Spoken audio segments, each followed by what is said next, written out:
Good evening, visitors. Welcome to the Australian War Memorial's last post ceremony.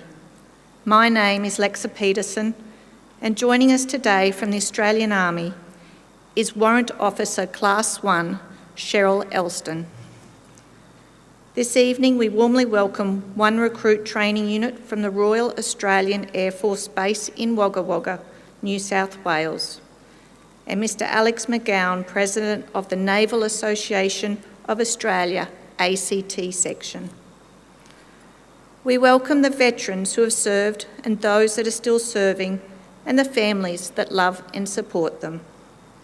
The live stream of this ceremony is made possible by the Returned and Services League of Australia and the RSL and Services Club Association. We welcome members who are watching the broadcast of this ceremony across Australia. During this evening's ceremony, wreaths will be laid at the base of the Pool of Reflection by visitors to the memorial. If you're able, please stand and join in singing the National Anthem.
The Australian War Memorial was the vision of Charles Bean, Australia's first World War official historian. Bean landed with the Australian troops on Gallipoli and stayed with them at the front through to the end of the war. The idea of this National Memorial and Museum came to him at Pozières, France, in the depths of the bloody fighting of 1916. Bean's idea was that this would be a place where families and friends could mourn loved ones buried in faraway places.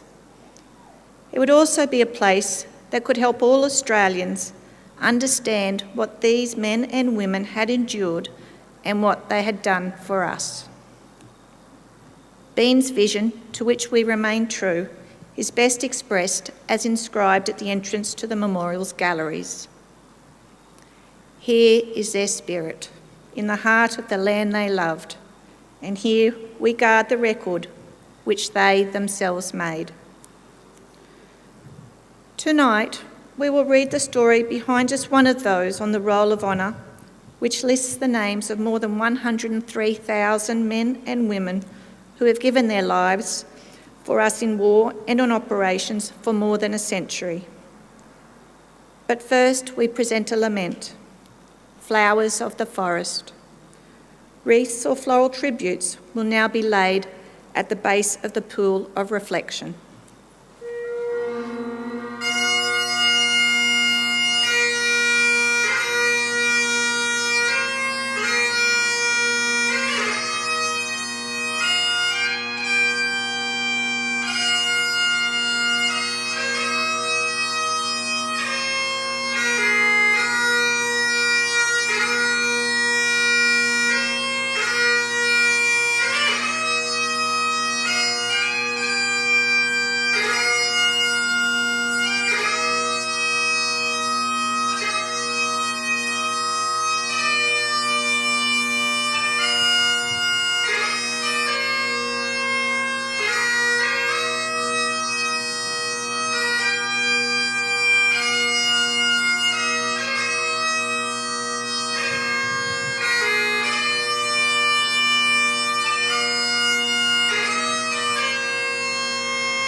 Today we remember and pay tribute to Private George Edmund Challis.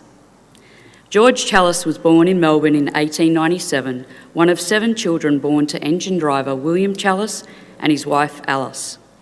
He received his education at Benalla State School, where he was an active member of the Cadets program. He later went on to volunteer in the Citizens Forces and was working as a clerk at the outbreak of the First World War in 1914. George Challis enlisted in the Australian Imperial Force on the 2nd of May 1916. He was assigned to the reinforcements of the 46th Battalion and commenced a short period of training in Australia. He embarked for active service from Melbourne in early August, sailing on board the troop ship Orontes. Private Challis arrived in England on the 2nd of October 1916 and continued training alongside other new recruits near the town of Codford.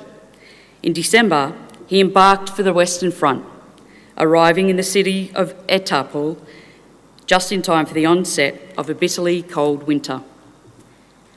Before joining his unit, Challis underwent further training, during which time he suffered from a fractured arm while practising bombing. He spent the rest of the year recovering in hospital and did not join his unit until February 1917. His arrival on the front was marked by German forces' strategic withdrawal to the Hindenburg Line. Allied units eagerly followed the German retreat, believing the end was perhaps near. It was not long, however, until their withdrawal halted at the enemy's new front line, near the French village of Bullecourt. The Allies planned to mount an attack to break through the German lines and capture the village. Challis's unit attacked on the morning of the 11th of April 1917, under cover from tanks rather than artillery. As the men jumped over the parapet, the tanks proved to be ineffective, and the attacking infantry was left exposed to murderous enemy gunfire. One of Challis's comrades described the attack in a letter home. "I tell you, it was hell let loose on that day. Our guns opened fire at 4 a.m. The air seemed to be on fire with shells screeching over us. Of course, Fritz took a tumble that we were going to attack, and opened fire in return, and it was awful. When we hopped out, the machine guns and rifles tore into us. Men were dropping all around, and when the officers saw the state of things, they ordered us to drop down. And what was left of us dropped into shell holes and kept low. My mate had a bullet right through his ribs, and another poor fellow, who had made an attempt to get back to the trenches, was shot dead." Soon forced to retreat, the Allied units suffered more than 3,000 casualties in one day. Among the missing was Private George Challis. One of his comrades recalled seeing Challis lying in a German trench, badly wounded in the arm and leg, during the advance to Bullecourt. Unable to walk, Challis was left behind after his unit was forced to retire. He was never seen again. His family paid tribute to him in a memorial notice placed in the Melbourne paper The Age. "Oh, how we miss you, words cannot tell. The bright, happy face we all love so well. Sweetest of memories is all that is left of a dear son and brother, one of the best."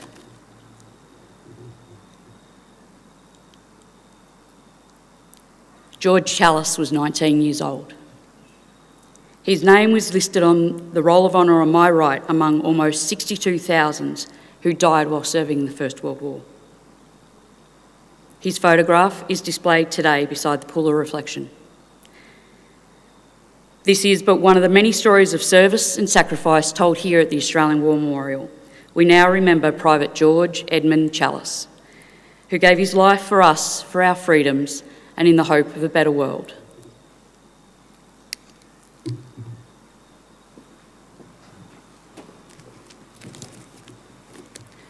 Please stand for the reading of the ode and sounding of the last post.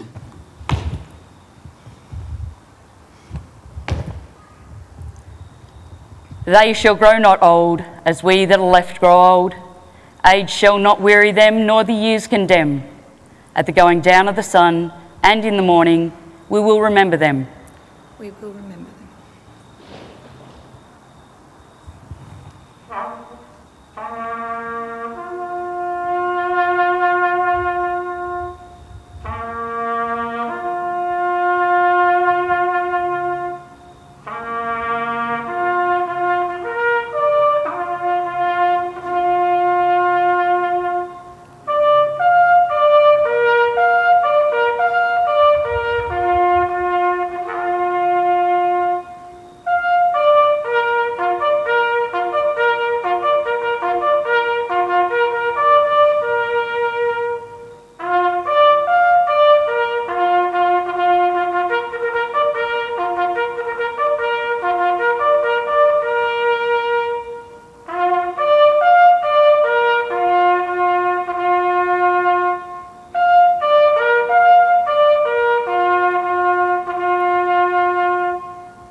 lest we forget. Lest we forget.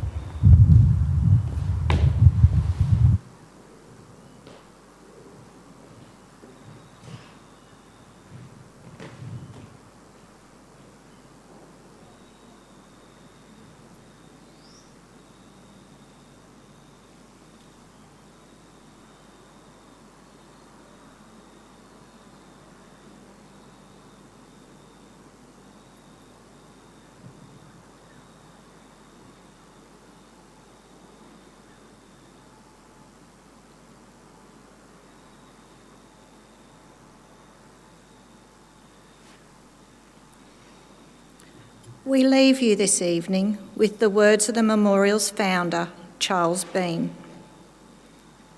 Many a man lying out there at Pozieres or in the low scrub at Gallipoli with his poor tired senses barely working through the fever of his brain has thought in his last moments, well, it's over, but in Australia they will be proud of this. Ladies and gentlemen, that concludes the last post ceremony. On behalf of the Director, staff and volunteers, thank you for visiting the Australian War Memorial today and for your continued support of the Memorial's development project. We wish you all a very pleasant evening.